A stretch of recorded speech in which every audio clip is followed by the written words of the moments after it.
Citing discrimination, Representative Mo Brooks on Monday urged President Biden to overrule Fort Rucker's decision requiring people to wear masks on the Alabama base if they are not vaccinated against COVID-19. Our soldiers should not be intimidated or coerced by the government into taking an experimental shot that has death and other ill-effect risk associated with it, Brooks, a Republican from Huntsville, wrote to Biden.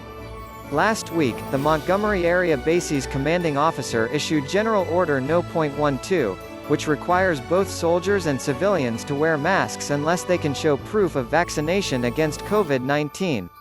The order was issued as the state faces a surge in coronavirus infections due to the heavily contagious Delta variant and a low vaccination rate.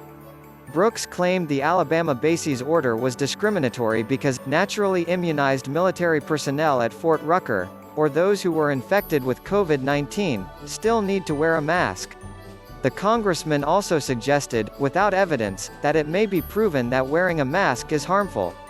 Masks have small fibers that regularly loosen and are lodged in users' lungs. Some masks have inks and dyes which, when consumed by lungs, have unknown cancer and other health risks, Brooks wrote. Certainly, all or almost all masks reduce oxygen intake into the human body, with all the risks this imposes.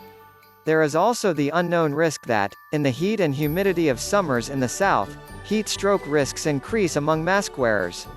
The congressman, running for the Republican nomination for U.S. Senate in 2022, asked Biden to respect the rights of our military personnel and allow them to make their own informed decisions about their health care, by using his power as commander-in-chief to get Fort Rucker to withdraw the order.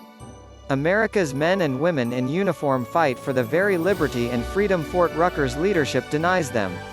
This is un-American, Brooks wrote.